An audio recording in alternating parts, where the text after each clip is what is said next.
আসসালামু আলাইকুম রহমতুল্লাহ। প্রিয় দর্শক, পঞ্চগড় 2 আসনে বিএনপির এমপির একটি কুরুচিপূর্ণ অনৈতিক একটা নারীর সঙ্গে একটি ভিডিও ভাইরাল হয়েছে। প্রিয় দর্শক, এটাকে নিয়ে অনেক তুমুল আলোচনা সমালোচনা চলতেছে এবং ভাইরাল বিষয়।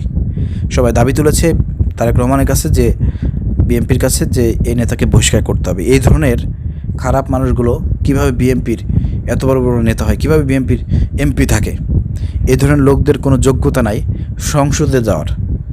যেমনভাবে গাজী নজরুল ইসলামকে জামাত বহিষ্কার করেছে, অনুরূপভাবে বিএনপির যতগুলো এমপির এই ধরনের ভিডিও ভাইরাল হয়েছে অনৈতিক কর্মকাণ্ডের, প্রত্যেককে বহিষ্কার করতে হবে।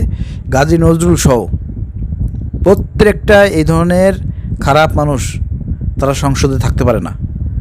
সংসদ একটা পবিত্র জায়গা বলে সংসদ সদস্যরা যখন বক্তব্য দেয় বলে না পবিত্র জায়গা সংসদ, মহান সংসদ। তো মহান সংসদের ভিতরে কিভাবে এই ধরনের অপবিত্র, নাজায়েজ, অনৈতিক কর্মকাণ্ড, অশ্লীল কর্মকাণ্ড, এই ধরনের লুইসরা কিভাবে এই সংসদের মধ্যে ঢোকে? এটা কিন্তু এই জাতির প্রশ্ন। আমরা বলতে চাই, জামাত যেভাবে পানিশমেন্ট দিয়েছে তাদের 3 বারের নির্বাচিত এমপিকে পানিশমেন্ট দিয়েছে, বহিষ্কার করেছে দল থেকে, আমরা বলতে চাই তারেক রহমানকে, বিএনপিকে, যে এই ধরনের ব্যক্তিদেরকে আপনার দল থেকে বহিষ্কার করেন। এর আগে যাদের ঘটনা ঘটেছে, যাদের ভিডিও ভাইরাল হয়েছে, তাদেরকে বহিষ্কার করেন। তাদের সংসদ সদস্য পদ থেকেও তাদেরকে বাতিল করতে হবে। এই ধরনের আইন তৈরি করেন। এই ধরনের অনৈতিক কর্মকাণ্ড করবেন, সংসদ সদস্য থাকবেন, পুলিশ প্রটোকলে চলবেন, মানে এটা কেমন আইন বুঝলাম না।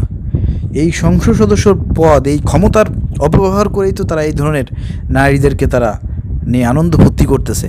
দেশের জনগণ তো আপনাদেরকে এই কারণে ভোট দেয় নাই যে নারী নিয়ে আনন্দ করবেন, হোটেলে ফুর্তি করবেন, ভিডিও করবেন, দেশের জনগণ এগুলো দেখবে। এর জন্য তো আপনাদেরকে সংসদ সদস্য বানায় নাই, ভোট দেয় নাই। মনে রাখবেন, যেসব লোকজন এইসব নেতাদেরকে ভোট দিয়ে এমপি বানিয়েছেন, এই সমস্ত অপকর্ম জেনার গুণা কিন্তু আপনাদের কাঁধের উপর আসবে, আপনাদের আমল নামায় আসবে, 100% আসবে। জবাব দিতে হবে পরকালে আপনাদের। তওবা করে ফিরে আসেন ওই রাস্তা থেকে, যারা এইসব নেতাদেরকে ভোট দিয়ে এমপি বানিয়েছেন। আমরা দাবি জানাচ্ছি বিএনপির কাছে, তারেক রহমানের কাছে, এইসব নেতা সহ আরও যেসব নেতারা ভিডিও ভাইরাল হয়েছে সবাইকে বহিষ্কার করতে হবে এবং তাদের সংসদ সদস্য পদও বাতিল করতে হবে এবং তাদেরকে গ্রেপ্তার করে আইনি আওতায় এনে দৃষ্টান্তমূলক শাস্তির ব্যবস্থা করতে হবে, যে জনগণের ভোট নিয়ে আগামীতে যাতে কেউ এই ধরনের অপকর্ম করার যাতে দুঃসাহস কেউ দেখাইতে না পারে। চিন্তা করছেন? তো বিএনপির লোকজন এই ভিডিওটা নিয়ে তারা মজা নিচ্ছে, কিন্তু কোনো আলোচনা করতেছে না, কোনো সমালোচনা করতেছে না, এই নেতার বহিষ্কারের ব্যাপারে কোনো কথা বলতেছে না। অথচ জামাতের এমপির এর ব্যাপারে কিন্তু অনেক তুলকামল ঘটাই দিচ্ছে, কাণ্ড ঘটাই দিচ্ছে। তাদের নেতার ব্যাপারে কিন্তু তারা চুপচাপ আজকে। এটা হচ্ছে বিএনপির নেতাকর্মীদের একটা দ্বিচারিতা, একটা বৈষম্য।